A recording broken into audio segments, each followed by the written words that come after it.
Olá a todos, sejam muito bem-vindos a mais uma aula da nossa residência. Hoje eu vou estar falando um assunto que é a sexualidade humana, uma abordagem na atenção primária, e o tema é um pouco diferente do que talvez o título possa fazer supor, tá? Porque essa é uma aula voltada para o manejo de alguns problemas que podem estar relacionados com a sexualidade humana, dificuldades relativamente às relações sexuais, mas também aborda alguns outros assuntos até relacionados com a psicanálise e afins, certo? Não é um tema onde nós vamos estar abordando diretamente assuntos relacionados, né, à saúde LGBTQIA+, né? Para isso eu até proponho que a gente possa ter uma aula em separado, tratando somente sobre o tema, tá? Estes slides que eu coloquei aqui, eu tive um problema de eles desconfigurarem quando eu subi eles para a plataforma aqui da gravação. Então, eventualmente, se isso tornar a aula mais difícil, ou se for desejável, a gente grava num próximo momento essa aula novamente, tá? Então, vamos lá. Então, a sexualidade, né, humana, ela... digamos, as questões relacionadas à sexualidade e reprodução, elas vão ocupar uma parte considerável da vida humana e uma boa parte da nossa energia vital, certo? Alguns psicanalistas consideram que até 80% do tempo dos nossos pensamentos estão voltados direto e indiretamente para questões sexuais, tá? Ainda que a gente não pense diretamente nisso, né? As nossas motivações, no sentido de continuarmos vivos aqui na face da Terra, deixarmos descendentes, tudo isso povoa o nosso pensamento e uma boa parte do que nós estamos fazendo aqui para tentarmos nos permanecermos vivos, os bens que adquirimos, os atos que tomamos perante as demais pessoas seriam para garantir a nossa sobrevivência inicial, que a gente pudesse ter relações sexuais e deixar descendentes, né? E quando a gente pensa na sexualidade, né, do ponto de vista biológico, tá, para todos os demais seres vivos, sexualidade ela tem um único significado, que é a preservação da espécie. Já para os seres humanos, o sexo ele tem outras conotações, né? Ele tem vários significados. Então, o ser humano, né, com o seu cérebro altamente desenvolvido, cheio de giros, né, seus giros do símbolo lá, ele tem, o ser humano coloca significado em tudo, né? Então, o sexo é uma forma de comunicação, uma forma de, digamos assim, você demonstrar carinho por alguém, afeto por alguém. Também ele é uma forma de a pessoa obter prazer, né? Uma satisfação. Também pode ser uma forma de doação para alguém, se demonstrar que se doa, que se preocupa, que aceita, por exemplo, ter filhos, né, numa relação conjugal, as pessoas decidem que tem um determinado momento que devem ter filhos e se doam para isso. Pode ser também uma forma de submissão, né, ou de dominação. Também uma forma de violência, né? Então, dizem, né, segundo os estudos psicanalíticos também, né, que o ato sexual do estupro, ele nem visa o estuprador a ter necessariamente prazer, mas passar uma mensagem de violência, dominação, né, e repressão perante aquela outra pessoa. Também é uma forma de sobrevivência, né? Nós estamos vivendo um momento do mundo em que há uma evidente queda de natalidade, isso está, inclusive, sendo pautado como um problema para as nações, né? Então, e por fim, né, também é considerado para o ser humano como uma questão de reprodução. Então, a sexualidade para os seres humanos é cheia de significados que não somente a reprodução. E muitos casais vão passar por dificuldades nas suas relações sexuais, tá? Em especial se tiverem problemas no seu relacionamento. Então, tá aí uma espécie de um pulo do gato, que eu já vou adiantando desde o início dessa aula, é que tem pessoas que têm problemas de relacionamento, não se dão bem enquanto casal, e elas gostariam de ter uma vida sexual satisfatória, esquecendo que, para começar a ter uma vida sexual satisfatória, você tem que ter um bom relacionamento. Isso é muito importante para que essa segunda parte possa funcionar a contento. E aí o que acontece? Assim como outros temas que são delicados, que nem violência intrafamiliar, muitos profissionais da atenção primária também vão se mostrar relutantes para discutir problemas sobre a sexualidade com seus pacientes, né? E isso é muito ruim, porque muitos desses problemas são secundários unicamente à falta de informação. O médico de família não vai precisar ter uma abordagem psicanalítica, entender mais sobre grupos ou qualquer coisa que o valha, tá? E normalmente, né, os casais eles não vão iniciar essa conversa abertamente sobre seus problemas sexuais com o médico, né? Mas se o médico detectar que pode ter algum problema nesse sentido, eles vão poder responder algumas perguntas para esse profissional, né? Então você nota, você percebe que tem alguma coisa ali que te traz um indício de uma dificuldade na vida sexual, então você começa a fazer algumas perguntas e isso vai abrir a porta para falar sobre a questão, certo? E aí a gente consegue ajudar bem mais esses pacientes. Para a gente falar um pouquinho sobre essa aula, vai ser muito importante a gente falar um pouco sobre Freud, né? E aí eu estava falando para vocês que desconfigurou um pouco meus slides, eu fiquei chateado que essa fotinho do Freud cobriu uma parte do texto, tá? Mas então, vocês notam que Freud viveu ali, né, na virada do século XIX para o século XX, tá?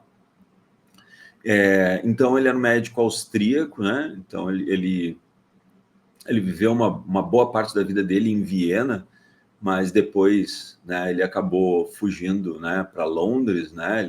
Lembrando que ele também era judeu, então ele acabou fugindo do regime nazista, que começava a assolar ali aquela parte da Europa. E ele é o fundador da psicanálise, né? E a psicanálise vai estudar, né, tanto a mente e a sexualidade sobre o prisma das emoções. Então, muito do que ele estuda, né, vai estar relacionado com a sexualidade. Então, praticamente todas as fases que o ser humano passa vai ter um aspecto que tem a ver com a sexualidade e passar por essa fase de uma maneira melhor ou pior, né? Então, a tônica da sociedade em que Freud viveu era muito pautada pela era vitoriana, né? Uma era de muito pudor sexual, de roupas, né, muito longas, as pessoas todas muito vestidas, e de que essa pauta sobre as questões da sexualidade eram muito suprimidas, né, de um modo geral. E o que ele considerava, então, que muitos dos sintomas emocionais que as pessoas viviam, as quais ele chamou de neuroses, tá? Esse termo não é mais válido hoje em dia para a ciência atual, né? Então, a gente não considera mais, né? Ainda que no cunho popular a gente usa neurose, esse cara tá neura. Então, as neuroses surgiriam a partir de repressões inconscientes dos impulsos sexuais. Então, as pessoas, por terem que se regular muito nessa parte, essa pressão ficaria dentro delas até que o momento em que isso surgiria na forma de um sintoma. E o Freud considerava também que todos nós já nascemos de fábrica, ao nascermos, né, como bebezinhos, com os instintos da vida e da morte, né? O que seria isso, né? Os instintos da vida e da morte. Então, todo neném, ele sabe que ele tem que mamar, né? Então, isso é um instinto que vai fazer ele viver, né? E o mamar ali, né? Ele sente que ao mamar ele recebe não só o leite, mas o carinho da mãe. Então, esse instinto da vida é um instinto do amor, né? Então, ele sente aquela cooperação e ele coopera também. Aí, esse instinto da vida, né? O Freud também vai chamar de libido, né? Que seria o mesmo instinto que nos levaria ao ato sexual e à preservação da nossa espécie, né? E também teríamos os instintos da morte, que é, uma vez que você é frustrado em não conseguir aquilo que você quer, você pode se utilizar de violência e agressividade, o que é um instinto de morte, né? Então ele usa aí nessa simbologia dois deuses, né, da mitologia greco-romana, né, Eros e Thanatos, né, o Eros do amor e o Thanatos, o deus da destruição, né, da morte. Então, a gente acaba tendo que utilizar um pouquinho do que o Freud falou, né, sobre o desenvolvimento psicossexual para entender algumas coisas as quais nós vamos poder estar trabalhando depois, tá? Então, esse quadrinho eu tirei do livro da Ellen Bee, né, O Ciclo Vital, né? Então, a gente sabe, né, quando a gente trabalha com famílias, que a gente vai utilizar o tempo de vida, né, dentro do ciclo familiar, né? Tem momentos previsíveis, né, do ciclo da vida. E aqui o Freud trabalha com o seguinte: quando nós somos muito pequenos, nós vamos passar por algumas fases, e essas fases aqui vão ter uma influência no modo da gente se comportar para o resto da vida, tá? Então vamos dar uma olhadinha nisso aqui, né? Então teria um primeiro estágio, que seria a fase oral, né, do 0 a 1 ano de idade, onde, né, a gente brinca, tudo que a criança faz só vai ter dois destinos, ou a boca ou o chão. Então, as crianças, para examinarem os objetos, elas pegam, colocam eles na boca, né? E colocar na boca, né, é tão importante quanto examinar ele visualmente ou pelo tato, tá? Então, a criança conhece o mundo através da boca, tá? E a maior fonte de prazer para essa criança está na boca, naquele momento, porque a fonte de prazer envolve, como a gente já antecipou, mamar, né?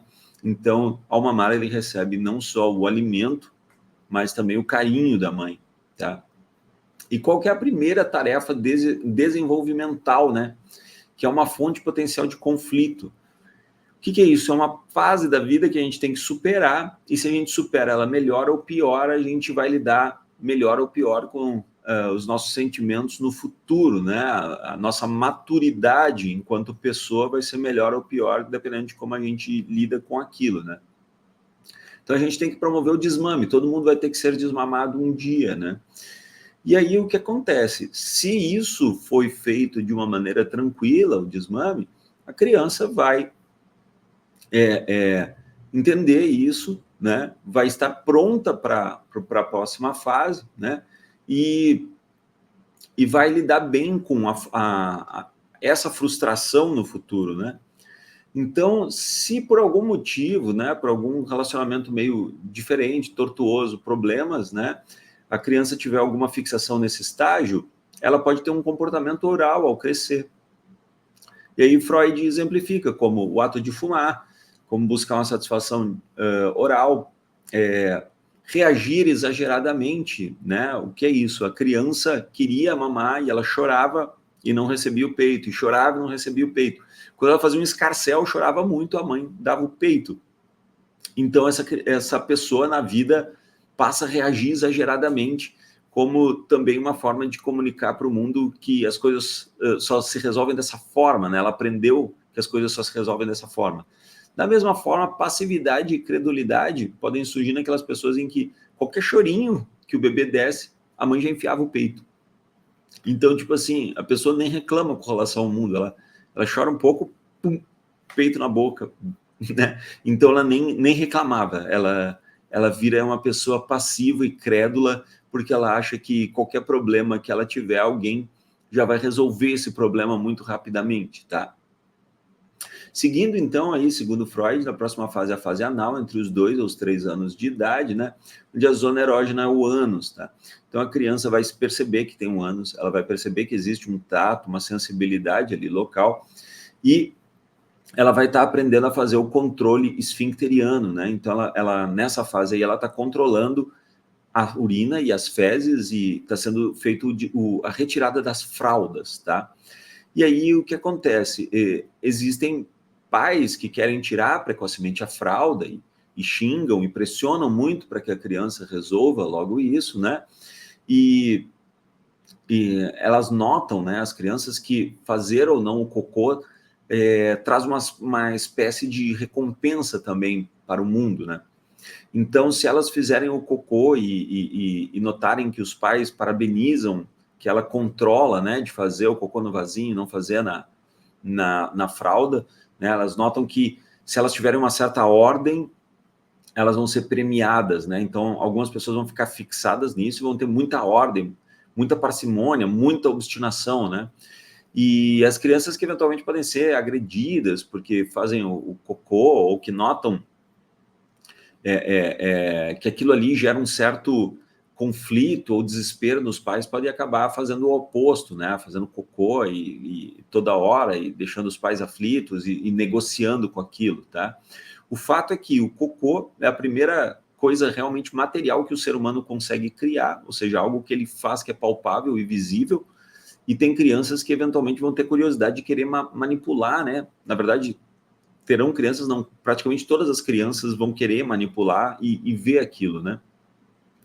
Então, o que a gente nota é que as crianças, nessa fase dos 2 aos 3 anos, se elas gostariam de estar mexendo no cocô, e obviamente isso socialmente não é aceitável, tá?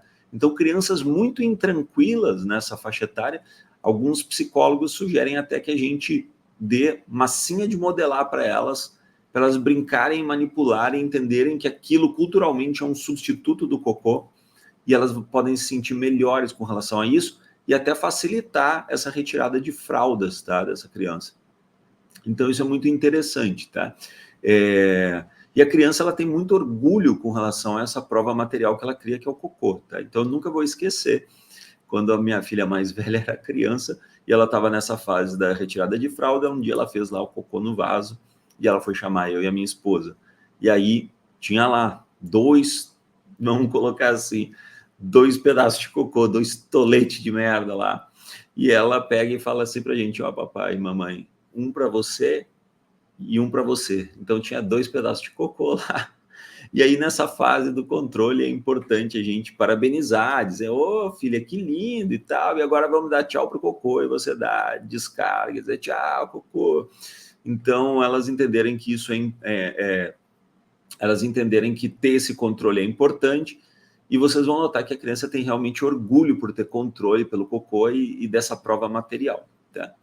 Depois da fase anal, então, entra a fase fálica, entre os 4 a 5 anos de idade, onde a criança percebe que realmente tem os seus genitais, e ela vai manipular esses genitais e vai simular, eventualmente, até algo semelhante a um processo de masturbação, ainda que ela não saiba exatamente o que é aquilo, mas ela nota que tem algo ali entre as perninhas dela que é a fonte de prazer, tá?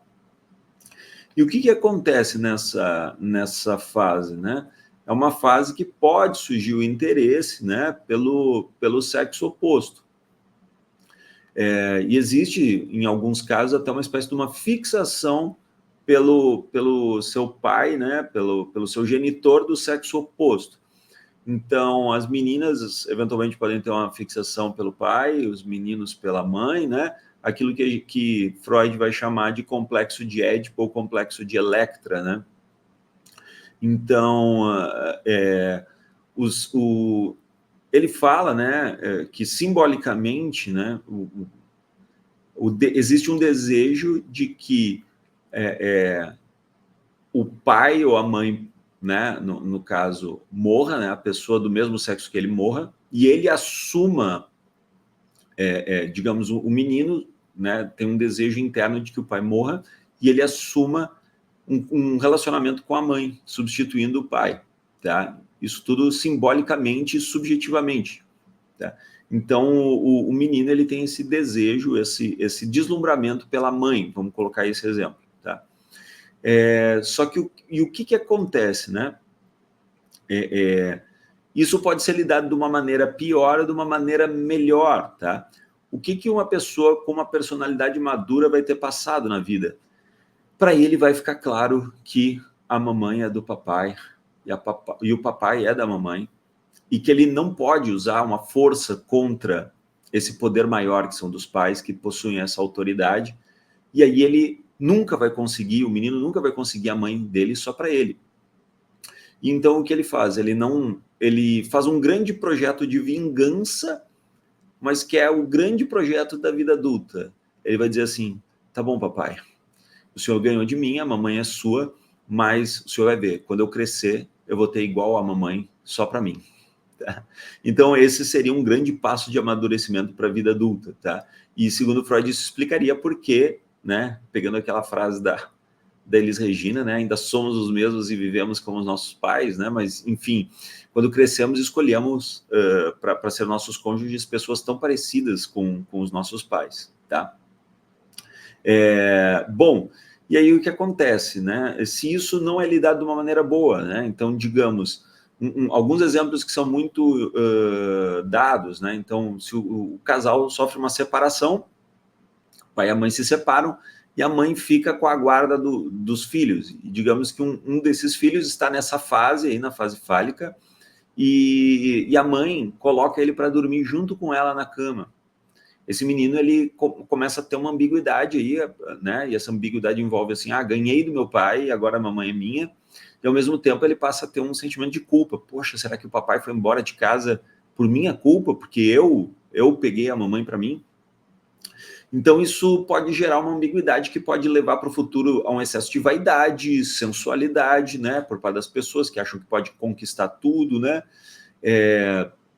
Uma certa inquietação, né, pelo fato de ter cometido esse crime, né, psicológico, digamos assim, ou o oposto, né? Então a pessoa pode se sentir muito culpada, né, que causou isso, então vai tentar ser menos vaidosa, vai tentar ser feia, não tentar mais fazer isso com ninguém, porque ela acha que cometeu um grave crime dentro da própria família, né? Então isso na fase fálica.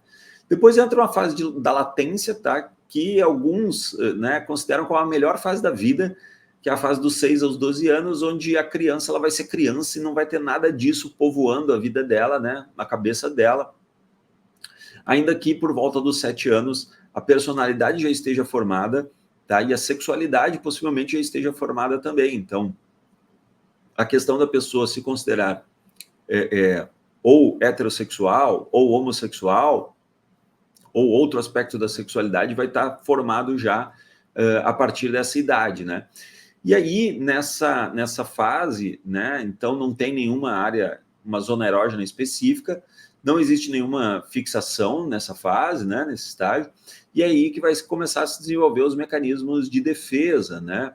Então, os mecanismos de defesa, segundo Freud, são aquelas formas da gente lidar com os fatores estressores do mundo, que podem ser, né, melhores ou piores, né, também esses mecanismos de defesa. Um mecanismo de defesa, por exemplo, é a negação. Você olha o exame e descobre que está diabético e diz assim, não pode ser eu, está errado esse exame. Então você fica negando, né, e obviamente a negação é um mecanismo de defesa muito ruim, né, porque as consequências que vão vir disso não são boas, né. Um outro mecanismo de defesa, né, é a sublimação. Você está lá vivendo uma vida altamente estressante, mas você desconta isso tudo na arte, tá? Então você sublima, você vai lá e pinta um quadro, né? Então tá lá o Edvard Munch, né? Pressionado, sofrendo muito, ele vai lá e pinta o quadro O Grito, né? Então, só para exemplificar, tá? Então, e depois vem a fase genital, né? Onde a gente tem essa preparação para a vida sexual madura, né? Intimidade sexual madura. Então, dos 13 aos 18 anos, novamente, a gente entende que tem os genitais e já começa a se preparar, né, a descobrir que a partir desses órgãos genitais é que a gente vai se relacionar com os nossos parceiros, com os nossos cônjuges, né, e a gente vai começando a descobrir como manter uma intimidade sexual madura, tá? E aí o sucesso em todos os estágios anteriores é que vão, segundo Freud, nos permitir chegar a um interesse sincero, né, pelas pessoas e levar-nos a termos uma vida sexual madura. Então, já passando para uma outra parte aí, passar dessa fase que eu acho muito interessante do Freud, que explica muito, tá? Nós vamos entrar na parte do ciclo e fisiologia da resposta sexual. Então, tem alguns autores que tratam disso, né? Então, Masters e Johnson, eles vão falar que primeiro a gente vai ter uma fase de excitação, tá? Então, essa fase seria quando o órgão genital, né? Então, tanto masculino quanto feminino, vai começar uma fase de excitação. Então, começa a chegar sangue para ele, né? E aí ele começa a ter um entumecimento, inchaço, né? E aí começa essa fase onde vai existir nas mulheres a lubrificação, o entumecimento, né, do clítoris ou clitóris, e nos homens, né, vai ter o enchimento dos corpos cavernosos, né, a fim de ter ereção peniana. Depois dessa fase inicial que ocorre, vai existir uma fase de platô, segundo Masters e Johnson, que é a sustentação dessa fase. E ao se sustentar essa fase, vai acontecer aquilo, né, que a gente chama do intercurso sexual, o ato sexual propriamente dito, né, a penetração. Depois disso, né, do ato sexual, espera-se, né, chegar ao orgasmo, né, que seria atingir, né, o ápice sexual, onde as pessoas conseguem realmente vir a concretizar o desejo, né, então ter a satisfação sexual. E depois da fase do orgasmo vem uma fase de resolução, que é uma fase em que os órgãos genitais vão estar voltando à sua fase inicial, onde eles estavam, né, anteriormente, que seria a fase de repouso, tá? Segundo Kaplan, tem uma fase muito importante aqui, né? Ele caracteriza um pouquinho diferente que o Masters e Johnson, mas é a fase do desejo. E eu acho importante conter isso aqui, porque tudo começa no desejo. Então tem pessoas que querem ter uma ereção, né, pegando do lado masculino, mas não deseja aquela pessoa que está ali do seu lado. Então, se ela não deseja, ela não vai ter ereção. Então, eventualmente, ela não tem um problema nos corpos cavernosos, ela não tem nenhum problema peniano, ela não tem nenhuma condição de saúde que impeça ela de ter uma ereção. Ela não tem uma ereção simplesmente porque ela não deseja aquela pessoa. E resolver o desejo não cabe ao médico, né? Não tem uma atitude médica que a gente possa fazer para ajudá-lo, tá? Então, primeiro precisa ter o desejo, tá? Depois tem a questão da excitação, né? E depois o orgasmo, tá? Então, o Kaplan, de uma certa forma, coloca essas fases de uma maneira mais simplificada, mas ele não... mas tem essa parte muito importante relativamente ao desejo que eu acho muito importante a gente citar aqui, tá? Porque, eventualmente, isso vai chegar na sua clínica, mas não vai ter como você manejar. Então, eu gosto de dar um exemplo em que eu atendia num PSF, em que uma senhora chegou e falou para mim assim: doutor, me dê uma ajuda, porque o próximo paciente é o meu marido, ele está precisando de uma força. Eu disse: uma força? O que está acontecendo? Ah, doutor, ele está meio para baixo. Eu disse: ele está meio para baixo, ele está meio triste. Não, doutor, ele tá tendo dificuldade de ter relação sexual comigo. Eu disse: ah, então tá bom, mas eu vou tocar no assunto. Então, quando entrou o paciente, eu comecei a conversar com ele e perguntei: e aí, seu fulano, tá tudo bem com o senhor? Tudo bem, tudo jóia. Tudo bem mesmo? O senhor não está tendo dificuldade com nada? Não, não tem nada. Aí ele conversou comigo sobre o que ele queria na consulta e depois eu toquei no assunto novamente. Eu perguntei: pois é, mas a sua esposa estava aqui comigo e me disse que o senhor está tendo dificuldade de ter relação sexual com ela e tal. Aí ele falou para mim, e isso é um pouco chocante para algumas pessoas, mas ele disse assim para mim: não, doutor, não tem problema nenhum, não. O que acontece é o seguinte: se eu for sair aí na rua com uma dessas menininhas nova, bonita e tal, não tem problema nenhum em ter relação sexual, mas a mulher tá muito feia, moço, não tem vontade de transar com ela, não. Então, se não tem desejo, não é um problema, né, digamos, que a gente possa passar uma medicação, né? Eventualmente a gente pode levar esse casal para ter uma terapia, fazer algum tratamento nesse sentido, eventualmente entender se eles ainda, né, querem ter uma vida de relação, mas não é algo orgânico que possa ser manejado, tá? Então é importante ter essa questão do desejo aqui envolvida no meio. Então, só para a gente demonstrar aqui na forma de um gráfico, que eu acho importante, né? Então, a primeira fase do desejo, né? Nessa imagem ela mistura, né? Então, as classificações ali que nem o Masters e Johnson e a do Kaplan, né? Então tem o desejo, a excitação, né? Então a gente nota que existe essa fase, né? Em que os órgãos genitais vão tendo esse entumecimento, essa chegada de sangue, o platô, sustentação, né? Então o ato sexual, aí o orgasmo e depois a fase de resolução. Então, do ponto de vista gráfico, isso é bastante elucidativo. Quando a gente for abordar problemas sexuais, então, no nosso atendimento ambulatorial, né? Primeiro, evitar julgar e ser desrespeitoso, né? Então, esse exemplo que eu dei para vocês é uma situação bem delicada.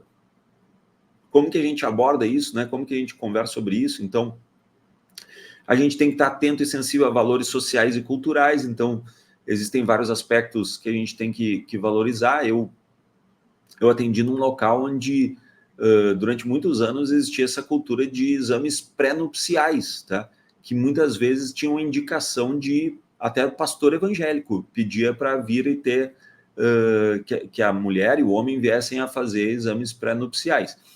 Eu cheguei uma vez a receber uma cartinha de um pastor evangélico solicitando nos exames pré-nupciais que fosse feito até o eletroencefalograma da moça. Então, eu não sei o que eles estavam pretendendo com isso, mas assim, evitar de alguém casar com uma pessoa que é doida, né? Mas, enfim, né, são coisas que a gente sabe que, do ponto de vista médico, não vão ter uma influência nesse sentido, né? Mas a gente tem que estar atento e sensível aos valores sociais e culturais, mesmo que isso possa causar uma grande estranheza para a gente, né?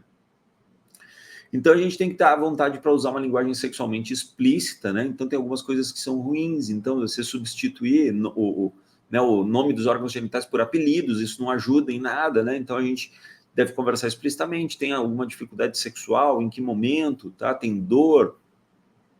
Então, a gente não deve evitar de fazer perguntas diretas e a gente sempre está atento às questões de ética e sexualidade, né? Lembrar das relações transferenciais, que é outra questão que o Freud trabalha bastante. Então, nosso paciente pode vir a confundir as coisas e ter desejo pela gente. A gente pode olhar para o paciente e vir a ter um desejo nesse sentido. Então, a gente tem que manter uma postura ética, né?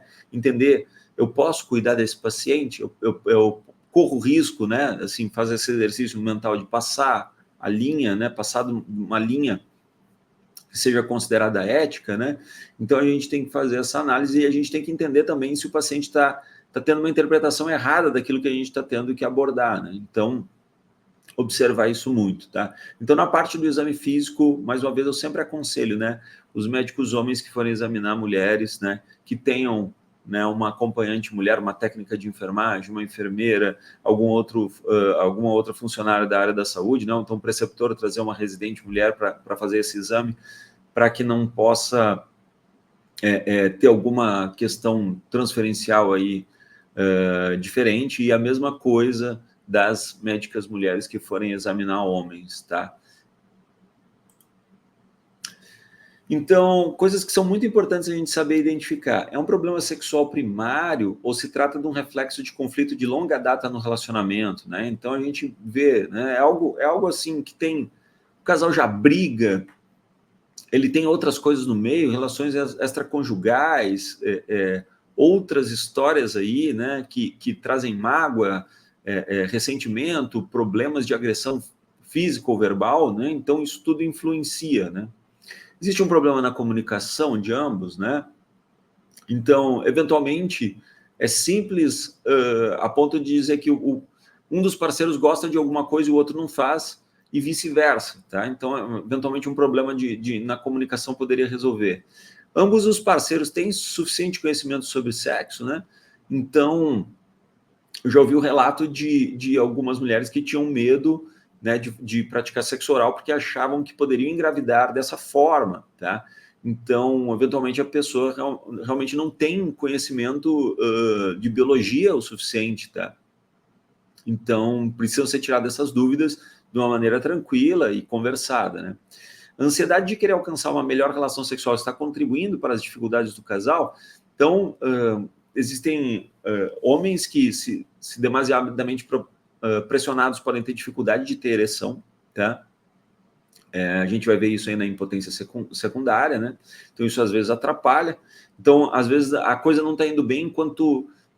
e aí tem uma relação sexual que não é legal, aí isso torna mais frustrante, e aí a próxima também não é legal, e aí vai evoluindo para uma forma difícil, né? Cada vez mais tendo mais dificuldade. Existe incompatibilidade no apetite e o interesse sexual de cada um dos membros do casal, né? Então, já aconteceu uma vez uma paciente chegar para mim e dizer assim: doutor, dá um remédio para o meu marido para essas coisas sexuais. Eu disse assim: ele está precisando tomar, não sei, um Viagra, alguma coisa assim, ele está tendo dificuldade de ereção? Não, ele está querendo ter relação toda hora comigo, dá um remédio para ele parar. Então, isso tem que ser conversado, né, sobre essa questão do apetite sexual ser diferente de um e do outro, né? O problema sexual é secundário a algum problema emocional ou psiquiátrico por um ou pelos dois membros do casal. Então, lembrar que depressão, causa avolição, né? Causa diminuição do desejo sexual. Ansiedade, às vezes a pessoa está tão ansiosa que nem consegue pensar em ter uma relação sexual, né? E outro, né, dificuldade sexual secundária, algum problema físico ou alguma medicação, né? Então a pessoa tem diabetes, né? Então diabetes está com estado hiperglicêmico, eventualmente não vai conseguir ter ereção, não, vai ser muito difícil, né? E arteriosclerose, né? Então a pessoa vai tendo seus vasos muito danificados, pode ser que os corpos cavernosos já nem funcionem mais, né? E essa pessoa não consiga mais ter uma ereção. Então, algumas medicações também vão estar influenciando nisso, mas nós vamos ver isso mais apropriadamente, tá? Então, alguns problemas físicos que podem afetar a performance sexual, né? Então, alguns problemas genitais, né? Então, tem algumas pessoas que podem ter deformidades, né, na genitália, né, que podem causar dor e desconforto, né? Então, lembrar, né, que podem existir algumas lesões no pênis, hidrocele, varicocele, lesões na vulva, vagina, ou colo uterino, ou verrugas genitais, né? E todas essas podem ser fonte de dor, sangramento e vergonha, né? Que podem prejudicar a performance, né? Então, uma coisa que a gente vê bastante é a questão do herpes genital, né? Que é uma lesão que dói, que traz desconforto, vai trazer vergonha, né? Então, da pessoa que está com essa lesão para com o seu parceiro, né? Outra coisa, infecções do trato urinário, né? Então, a mulher que está com uma infecção urinária, muitas vezes ela vai ter dificuldade no ato sexual, vai ter dor, né? Desconforto, né? E também tem a questão do hipotireoidismo, né? É importante a gente lembrar que se uma pessoa está com um hipotireoidismo, todo o metabolismo dela está mais lentificado e isso pode levar para uma depressão, uma diminuição do desejo sexual, tá? Outras coisas que podem influenciar, né? Infecções ginecológicas crônicas, né? Então, uma mulher que está lá com uma candidíase, né? Que já tem uma duração bem grande, né? Então, essa candidíase vai prejudicar a lubrificação, vai trazer dor no ato sexual, vai trazer prurido, então isso complica bastante, né?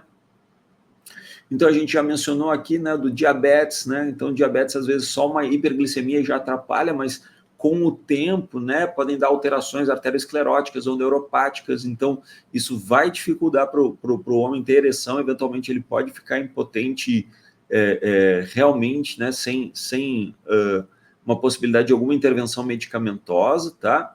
Da mesma forma isso pode acontecer, né, com a hipertensão e a arteriosclerose. Então, uma abordagem que aí, se isso eventualmente já aconteceu, do órgão, do ponto de vista anatômico, não poder estar mais funcionante, isso tem que ser já encaminhado para o urologista, tá? E também, né, a gente lembrar de algumas doenças neurológicas, que nem a neuropatia periférica, esclerose múltipla, que podem afetar, né, a questão da sensibilidade ali durante o ato sexual. Algumas drogas que podem afetar a performance sexual, tá? Então, diminuindo a excitação ou causando impotência, tá? Então, vamos lembrar que os antipsicóticos podem ter alguma ação nisso, né? Então, a gente vê, eventualmente, alguns esquizofrênicos até parando de usar a medicação por causa disso, né? Anticolinérgicos, né? Antiepilépticos, alguns antihipertensivos. Então, lembrar muito nos antihipertensivos. Hidroclorotiazida, tá? É um antihipertensivo que dificulta os homens terem ereção. Propanolol, né? Esse beta-bloqueador também dificulta ter ereção, tá? Então, é importante tentar evitar esses no público masculino, tá? Utilizar somente quando necessário. Medicação anti-úlcera, tá aí, ó, todo mundo querendo usar o omeprazol, tá vendo? Isso aí não sei se é uma boa ideia, tá? Às vezes a gente não relaciona uma coisa com a outra, tá? Mas é importante lembrar disso. Cocaína e heroína, né? Os antidepressivos tricíclicos, tá? Eles são famosos por realmente dar uma tirada, né, do desejo sexual. Os ISRS, né, os inibidores da recaptação da serotonina, né? Então, em especial, falam isso sobre a fluoxetina, né? Mas também lembrar que os duais, né, essas medicações mais modernas também podem influenciar no desejo sexual, né, que não está contido aqui na lista, mas em especial, né, o escitalopram Tem até pessoas que fazem a brincadeira dizendo que ele não deveria se chamar escitalopram, deveria se chamar broxalopram, porque ele realmente dá uma cortada no desejo sexual, tá? Então, como agentes alternativos, né? Talvez isso é um pouco difícil no público SUS, mas fala-se muito sobre a desvenlafaxina, influenciando menos no desejo sexual, e na bupropiona também, tá? Então, os benzodiazepínicos, né, eles vão tirando a volição do modo geral, né, vão tirando o nosso desejo de fazer as coisas do modo geral, inclusive do sexual, né? O álcool, a maconha, as anfetaminas e a mescalina, tá? A mescalina é uma droga retirada do cacto, né? Não é muito presente no nosso contexto. E aumentando o impulso sexual, né? Os androgênios, né? Então tá na modinha aí também o uso da testosterona, né? Cocaína, LSD, a levodopa, né? Então lembrar disso nos pacientes nossos que têm Parkinson, tá? E as anfetaminas, né? Então anfetaminas eventualmente também, hoje em dia nem tanto, mas já foram muito utilizadas como moderadores do apetite, né? É importante ver esse efeito paradoxal da cocaína, né? Que ela aumenta o impulso sexual, dá muito desejo, mas ela pode causar impotência, tá? Então, fica lá a pessoa muito agitada, aumentando o impulso sexual, mas eventualmente sem conseguir ter o ato sexual propriamente dito. Então, alguns mitos importantes que são bastante comuns, que a gente pode abordar apenas passando informações para os nossos pacientes, né? Então, que o sexo só é satisfatório se o homem ejacula após haver penetração, né? Então, isso não necessariamente é uma verdade, o homem pode ter esse prazer mesmo sem ejacular e está sendo satisfatório para ele. Existem algumas condições, tá? Que nem, por exemplo, no uso de medicações como a doxazosina, né? Pacientes que têm hiperplasia benigna prostática, né? Que eles podem ter a tal da ejaculação retrógrada também. Então, o cara ele vai ter a ejaculação seca, que a gente chama. Ele atinge o desejo sexual, mas ele não tem a eliminação do esperma, né? Então, lembrar disso. A maioria das mulheres irá atingir o orgasmo durante o intercurso sexual, então tem um grande tabu, né, da masturbação feminina, então muitas mulheres vão atingir o orgasmo mais pela manipulação do clitóris do que necessariamente pela penetração, né, do pênis dentro da genitália dela, tá? Outro mito, né, que as mulheres levam mais tempo para chegar ao orgasmo comparado com os homens, até do ponto de vista anatômico, tá? As mulheres têm uma genitália muito mais inervada, com muito mais pontos de ativação do que o próprio pênis, né? Então, não, isso aí é um mito, tá? Quanto maior o pênis, maior a satisfação. Então, eu já ouvi até uma piada a respeito, dizer assim, o cara que escreveu isso aí tinha o pênis pequeno, né? Mas, na verdade, o que acontece é que existe o relato, inclusive, de mulheres que têm dor, né, com um pênis muito grande, né? Então, da mesma forma que a gente, ao manipular o colo do útero para fazer aquele exame, né, de palpação bimanual, a gente sabe que dá um desconforto no colo uterino, então um pênis muito grande pode, né, vir a roçar no colo do útero e trazer desconforto em vez de prazer no ato sexual. Outra coisa que é um mito é que pessoas mais velhas perdem o interesse na atividade sexual, tá? Tem um filme bastante interessante sobre dois aspectos que eu vou falar aqui, mas eu comento depois, né? O sexo deve ser evitado na gravidez, né? Então, não tem nada nesse sentido, a não ser que a mulher tenha a indicação, né, de uma cerclagem, né, da chance de ela poder ter uma incompetência istmo cervical, né? Não tem nada que impeça das pessoas poderem ter relação sexual durante a gestação. A histerectomia diminui o prazer sexual, também é uma lenda, não tem fundamento. Uma vida sexual saudável significa fazer sexo todas as noites, né? Não, né? Não tem nenhum parâmetro que diga o que é o normal, né? Em termos de número, né? De ter atividade sexual, né? Então, tem alguns dados estatísticos que mudam de país para país, mas o fato é que não tem. Isso é uma combinação muito mais do casal do que é bom, do que necessariamente existir algo que a gente possa dizer, isso é o normal, isso é o anormal, tá? E após o infarto agudo do miocárdio, a atividade sexual só deve iniciar após pelo menos 3 meses. Então, um filme bem interessante que versa tanto sobre essa questão do infarto agudo do miocárdio, sobre as pessoas mais velhas perderem interesse na atividade sexual, é o filme Alguém Tem que Ceder, tá?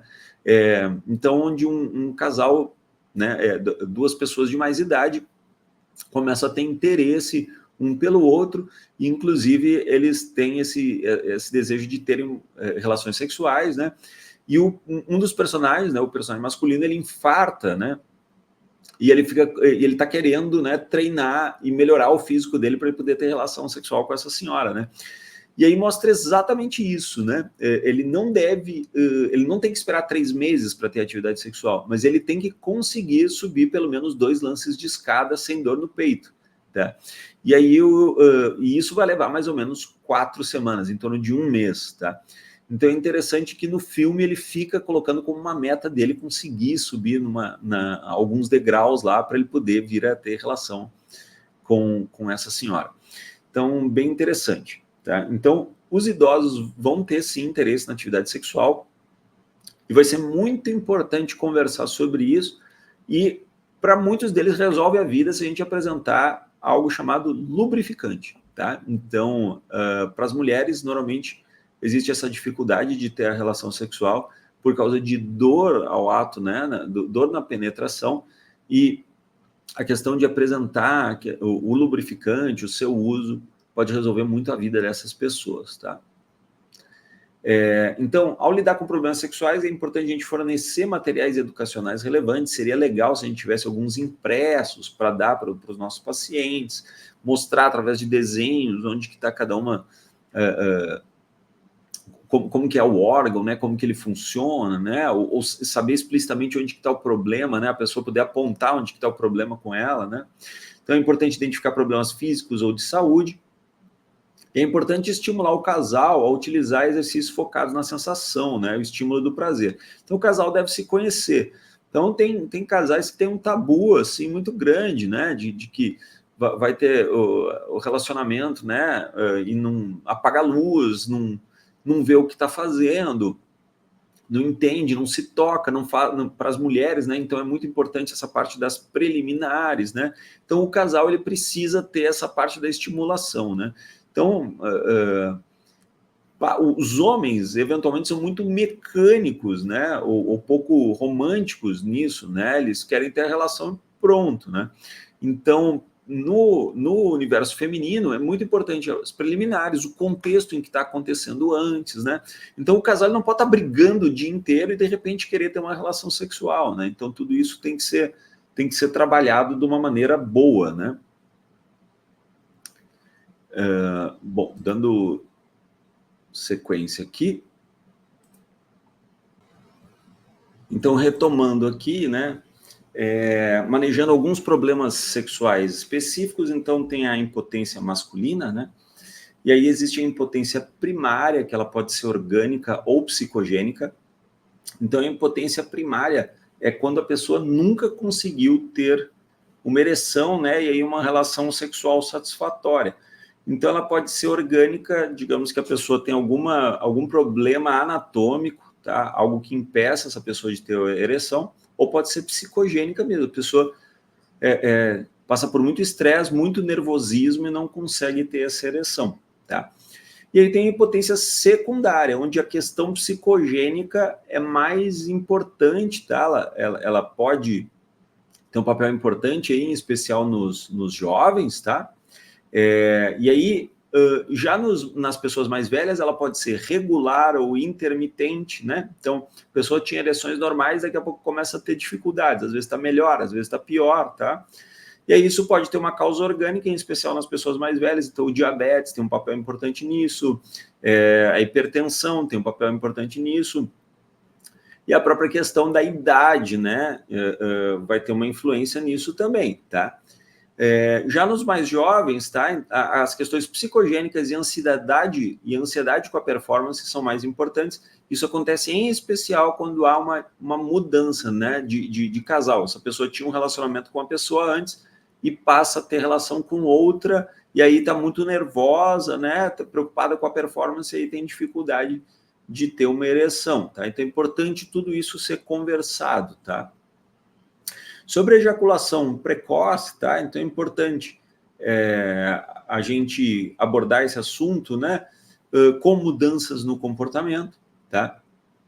Então essa pessoa, eventualmente, um dos tratamentos seria até estimular essa pessoa a ter o ato de masturbação, tá? Mas a masturbação não simplesmente o ato em si, mas com técnicas que poderiam ajudar a mesma a controlar, tá? O orgasmo, né? A ejaculação. Então, existem algumas técnicas, tá? Que eu busquei na literatura. Então, tem uma técnica que chama Start-Stop, né? O próprio nome diz, a pessoa começa a se masturbar e para, tá? Então, quando acha que vai ter a ejaculação, pode ir fazendo isso até onde ela aguenta, tá? Para aumentar essa sensibilidade, né? De entender melhor e ter maior controle sobre quando isso vai acontecer. Existe a técnica da compressão, que é igualzinha a start-stop, só que junto com isso existe a questão de comprimir a cabeça do pênis, tá? Então, é uma derivação da técnica start-stop. Acredito eu que deve ser um processo um pouco dolorido, né? Mas, enfim. E junto com isso, também, se isso não funcionar, existe a possibilidade de a gente passar um antidepressivo. O antidepressivo tricíclico, como a clomipramina, ou então o ISRS, como a fluoxetina e a sertralina. Qual que é o problema, né? Às vezes o ajuste dessa dose é meio fino e você está querendo dar uma medicação que pode ajudar o paciente, mas você errar na dose e em vez de evitar a ejaculação precoce, você causar uma anorgasmia, tá? Então, tem que tomar um cuidado nesse sentido. Bom, na excitação feminina, uma dificuldade na excitação feminina, a gente também tem que ver se trata de uma anorgasmia primária ou secundária, tá? Então, novamente, esse mesmo conceito, a primária que nunca teve e a secundária que já teve, mas agora está tendo dificuldade de ter novamente. Então, é importante averiguar o tempo gasto com preliminares antes da atividade sexual, os preliminares são muito importantes, a lubrificação, se ela está adequada ou não, a comunicação. Então, a mulher fala o que ela espera do parceiro, da parceira, para poder excitá-la, né? Se tem outros problemas no relacionamento, né? Então, se tem discussões, briga, sensação de minusvalia, né? Alguém tratando mal a outra, né? As circunstâncias e local do ato sexual, tá? Se isso pode influenciar com ansiedade ou estresse, então isso é muito importante. Então, às vezes, tem casais que têm condições mais difíceis do ponto de vista econômico, então tem um monte de criança, mora com a sogra, são cuidadores de idosos, então, assim, nunca tem tempo suficiente ou a casa nunca está vazia o suficiente para que eles possam ter esse ato sexual tranquilo, né? Então, isso torna tudo muito mais difícil, né? Então, o local é muito importante, né? As circunstâncias são muito importantes, tá? Se tem aspectos específicos da técnica sexual que poderiam ser alteradas para aumentar a satisfação, então às vezes a mulher não conversa direito com o parceiro dizendo do que ela gosta ou não gosta por medo, no preconceito de ser taxada de algo, né? E se tem um aumento da ansiedade por não conseguir o orgasmo por parte de cada um dos parceiros, né? Então, às vezes não consegue, fica estressado com isso, não consegue ter o orgasmo de novo, e aí vai acumulando e não conseguem relaxar no ato sexual, e isso vai tornando tudo pior, e a próxima vez fica sendo pior do que a anterior, né? Então é preciso que o casal sente, converse e que possa ter esse ato de uma maneira mais relaxada, tá? Então, algumas técnicas podem auxiliar. Exercícios focados na sensação, estímulo do prazer, né? Então, o casal ter tempo, se tocar, um falar para o outro do que gosta, né? E outra coisa que ajuda bastante as mulheres são exercícios do períneo, né? Então, elas conseguem conhecer melhor, fortalecer melhor ali a musculatura do períneo, e isso ajuda, né, a estimular, né, aqueles receptores nervosos que existem ali na região da vagina e ajudar no ato sexual em si a ter mais prazer. Outra questão é a lubrificação inadequada, então, que é bem mais comum nas mulheres idosas, nas mulheres pós-menopausa, né?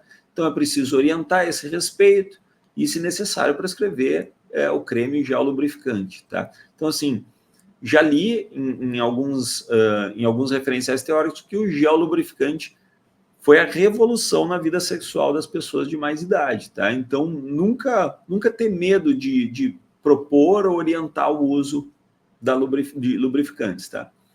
Então, o vaginismo, tá? O que seria o vaginismo? Seriam contrações involuntárias da musculatura vaginal, que podem ser secundárias a uma experiência prévia traumática, então, ato sexual doloroso, abuso, tá?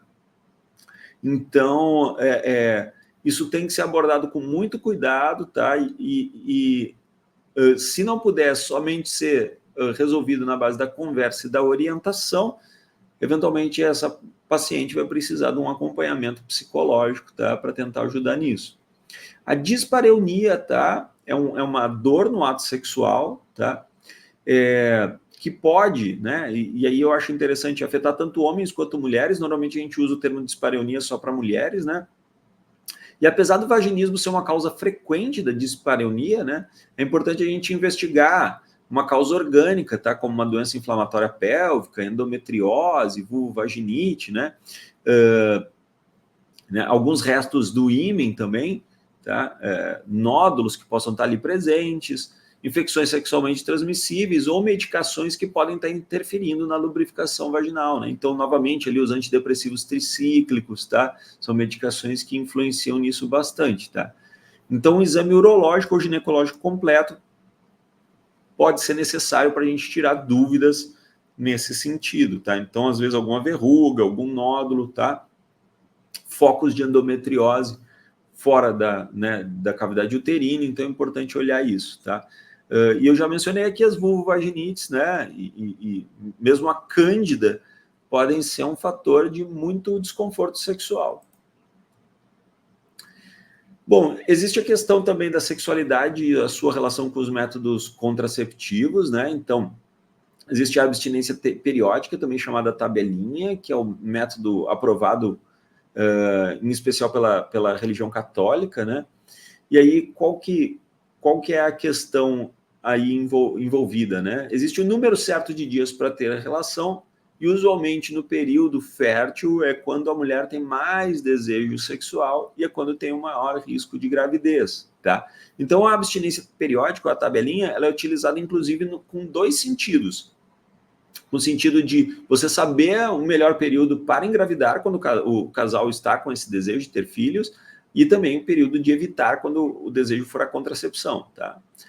Existe uma questão envolvendo o anticoncepcional oral, né, que fala-se que quando se inicia o uso, o casal fica mais tranquilo porque sabe que não vai engravidar, mas existe também alguma discussão na literatura sobre se o uso crônico, tá, desse hormônio vai diminuindo o desejo sexual, tá? Então tem que se observar com relação a isso, tá? A questão do DIU, né, o dispositivo intrauterino, ele não interfere no ato sexual, tá? Mas pode ocasionar aumento do muco cervical, né? O aumento do fluxo menstrual, nós sabemos disso, e não é um bom método para mulheres com muitos parceiros sexuais, né? Em virtude de poder gerar uma infecção ascendente, né? Então, algo que poderia ficar ali unicamente reservado à cavidade vaginal pode se transformar numa DIP, tá? Preservativo, qual que é a grande, né? Qual que é o grande problema do preservativo, né? É a alegação de que ele diminui a sensação e atrapalha na fase de excitação, né? O famoso pessoal diz que é chupa-bala com a embalagem, né? Então, pode ser considerado isso, né? E se prescrever um gel lubrificante para ajudar, né? Explicar a importância do uso dele para evitar infecções sexualmente transmissíveis, né? E aí tem a questão do diafragma e das geleias espermicidas, né? Qual o problema, né? O ato sexual deve ter uma data prevista, né? Então ele tem que ser premeditado, a mulher tem que colocar o diafragma, né? Com algumas antecedências de horas, né? Tem que colocar essa geleia espermicida. E aí o uso dessa geleia prejudicaria também o sexo oral, tá? Então, o coito interrompido tem uma baixíssima eficácia como método contraceptivo, mas ele pode ser indicado, tá? Em especial para participação e conhecimento do casal. Ele é uma técnica interessante para o casal se conhecer, saber o homem conseguir controlar melhor ali a ejaculação também, né? E o casal saber o que ele gosta e não gosta, né, no ato sexual. A ligação tubária, né? Algumas pessoas falam que poderia ter uma alteração na capacidade orgástica, tá? Mas isso é bem um tabu, né? E fala-se também que tem alguns homens que não gostam da ideia porque tem medo da ameaça conjugal. Acho que a mulher, por fazer a ligação tubária, poderia sair aí para ter relação com todo mundo, né? E a vasectomia,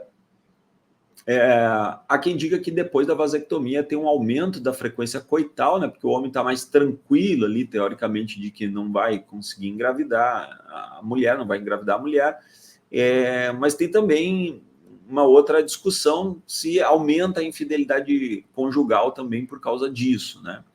Então, são aspectos que devem ser trabalhados e conversados, né? Eventualmente, tem algumas questões aí que não tem muito o certo ou o errado, mas são coisas que, eventualmente, vale a pena a gente discutir com os nossos pacientes em consultório, tá? Então, é importante a gente falar aqui também sobre as parafilias, que seriam desvios ou perversões sexuais, né? E o que seria uma parafilia, né? A presença de uma fantasia ou uma vontade sexual estimulante persistente relacionada a objetos não humanos, a humilhação de si mesmo ou de parceiros, a crianças ou pessoas que não estejam de acordo com o ato sexual, né? E isso aí são todas estratégias, né, muito primitivas, né, de sobrevivência psíquica, tá? É a tentativa de uma resolução de conflitos neuróticos ou psicóticos muito primitivos, tá? E o que acontece, né? Há quem diga, né, que se os nossos caminhos certos, né, os normais, estão bloqueados, né, na nossa psique, o caminho percorrido vai ser o tortuoso, né, já que o impulso sexual é muito forte e a sua realização é inevitável. Então, como o impulso do ato sexual é algo que tem a ver com a própria preservação da espécie, o ser humano vai tentar fazer isso, ainda que de uma maneira errada, né, equivocada. Então, aqui tem alguns exemplos de parafilias, tá? Então, tem o exibicionismo, né, que é aquela coisa da demonstração pública. É engraçado, porque normalmente são pessoas muito tímidas que fazem isso, né? Então, ela tem a timidez e o temor. Ela chega, ela não tem uma vida sexual satisfatória, de intimidade normal. Então, ela vai, sai em público, mostra o órgão genital, normalmente é um homem, né, que mostra o pênis, e depois sai correndo, tá? Tem a questão do voyeurismo, né, que é predominantemente masculino, que é assistir ou escutar os outros e se masturbar, né? Então, antigamente se fazia isso com luneta, olhar a janela do vizinho. Hoje em dia é o cybervoyeurismo, né? Tudo digital, né? Mas continua existindo. Sadomasoquismo envolve ambos os sexos, então envolve a questão da crueldade, né? Que é do Marquês de Sade, com a compulsão por sofrer, que é do Sacher-Masoch. Então, alguém gosta de apanhar e alguém gosta de fazer o outro sofrer. Então, essas pessoas se acham no mundo e vai existir o sadomasoquismo, tá? A pedofilia, que é a atração por crianças ou jovens púberes, né? Então, são pessoas com dificuldade de relacionamentos com adultos e com traços, muitas vezes, masoquistas, tá? Acontece com alguma frequência, né, entre homossexuais masculinos e femininos, e a parafilia mais frequente do ponto de vista médico-legal, lembrando que isso é um crime, tá?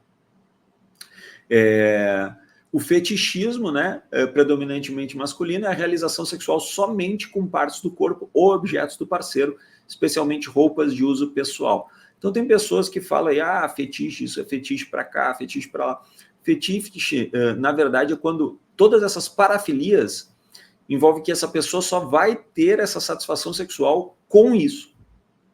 Tá? Então, muitas vezes o casal que tem uma prática sexual normal e saudável envolve em um ato ou outro, utilizar-se, né, de algum objeto, alguma roupa ou algo do tipo, tá? Mas isso seria normal. No fetichismo seria tipo algo que a pessoa só vai atingir o desejo sexual se tiver aquilo, é algo obrigatório, tá? O frateurismo, né, a necessidade de fricção por parte do homem do seu pênis contra o corpo de uma mulher vestida.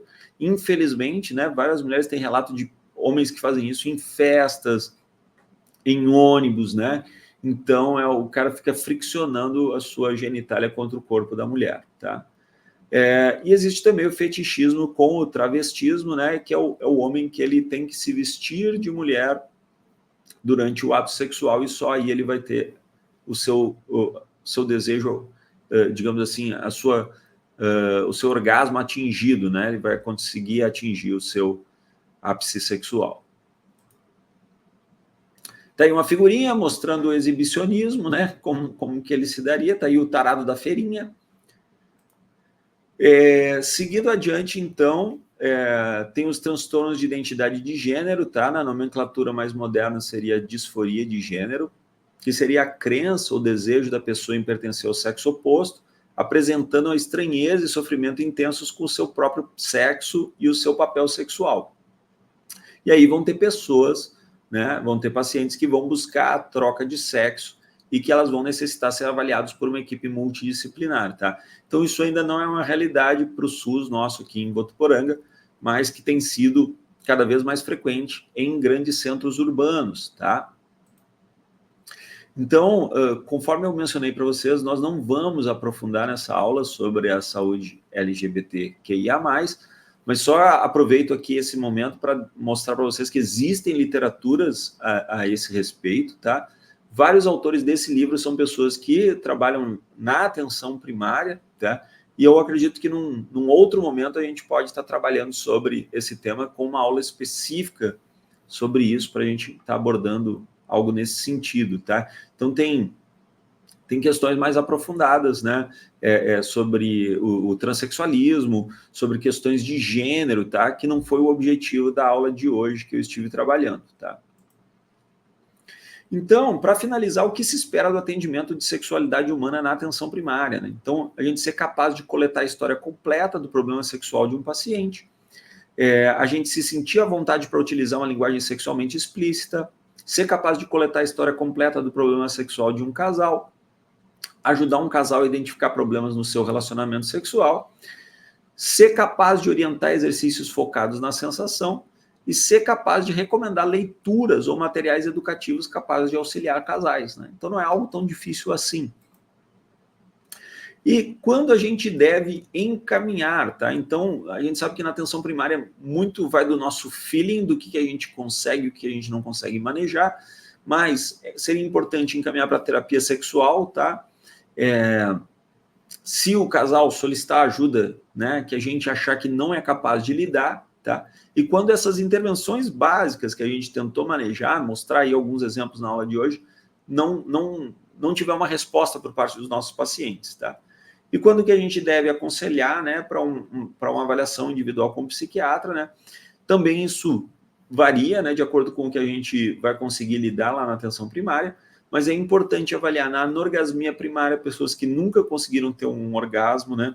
Na impotência primária, tá? Então, um jovem masculino que nunca conseguiu ter uma ereção e ter um ato sexual satisfatório, história de abuso sexual prévio, né, que pode afetar a resposta sexual, e também para as parafilias e transtorno de gênero, quando essas pessoas vierem buscar ajuda com a gente, tá bom? Então, isso era o que eu queria falar com vocês hoje. Espero que essa aula ajude, né, a abordar os pacientes que possam aparecer na atenção primária. E aqui algumas das bibliografias consultadas, tá? Um livro que eu acho muito interessante é esse livro ali de Kate Craven, né? Managing Mental Health Problems, A Practical Guide for Primary Care. É um livrinho para trabalhar com problemas de saúde mental na atenção primária, e ele tem um capítulo específico sobre manejo, né, sobre abordagem de problemas sexuais, no qual eu baseei boa parte dessa minha apresentação de hoje, tá bom? Obrigado, até a próxima, viu, gente?